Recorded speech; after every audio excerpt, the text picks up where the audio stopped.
Operation সিঁদুর 2025 সালের April Jammu কাশ্মীরের পহেলগামে ভয়াবহ জঙ্গি হামলায় নিহত বহু নিরীহ পর্যটক। ভারতের দাবি অনুযায়ী এই হামলার পিছনে ছিল পাকিস্তান ভিত্তিক জঙ্গি সংগঠন। এই ঘটনার পরে গোটা দেশ ক্ষোভে ছড়িয়ে পড়ে। ভারত সরকার জানান, শুধুমাত্র নিন্দা নয়, এবার প্রয়োজন কঠোর জবাব। এই সিদ্ধান্ত থেকেই শুরু হয় এক গোপন সামরিক পরিকল্পনা, অপারেশন সিঁদুর। 7ই মে 2025 গভীর রাতে ভারতীয় সেনা, বায়ুসেনা ও গোয়েন্দা সংস্থার যৌথ অভিযানে পাকিস্তান এবং পাকিস্তান অধিকৃত কাশ্মীরে একাধিক জঙ্গি ঘাঁটিতে নির্ভুল হামলা চালানো হয়।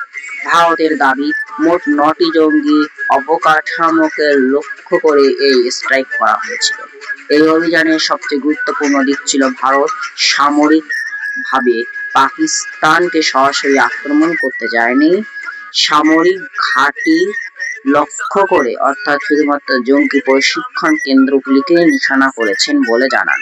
অর্থাৎ উদ্দেশ্য ছিল সন্ত্রাসবাদের নেটওয়ার্ক ধ্বংস করা, পূর্ণাঙ্গ যুদ্ধ শুরু নয়। প্রশ্ন ওঠে, অপারেশন সিঁদুর নাম কেন? ভারতীয় সংবাদ মাধ্যম ও বিভিন্ন বিশ্লেষকদের মতে সিঁদুর শব্দটি এখানে প্রতীক। পহেলগাম হামলায় বহু পরিবার তাদের স্বামী, সন্তান ও প্রিয়জনকে হারিয়েছিল। ভারত সরকার এই নামের মাধ্যমে সেই নিহত পরিবারদের প্রতি সম্মান এবং প্রতিশোধের বার্তা তুলে ধরতে চেয়েছেন। সিঁদুর যেমন বিবাহিত নারীর মর্যাদা ও ভালোবাসার প্রতীক, তেমনি এই অপারেশন নামও হয়ে ওঠে শোক, সম্মান ও জবাবের প্রতীক। অপারেশনের পর ভারত পাকিস্তানের সীমান্তে উত্তেজনা আরও বেড়ে যায়। পাকিস্তানও পাল্টা প্রতিক্রিয়া দেখায় এবং এই দুই দেশের সামরিক উত্তেজনা তীব্র আকার নেয়।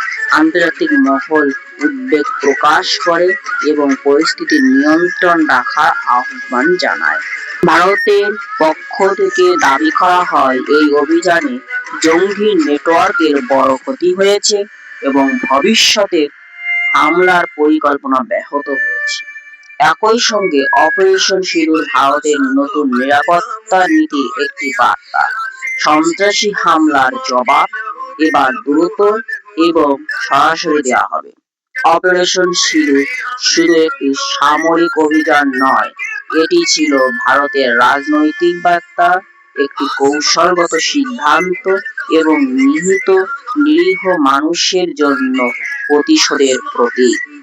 আর সেই কারণেই 2025 সালের এই অভিযান ইতিহাসে জায়গা করে নেয় অপারেশন সিঁদুর নামে।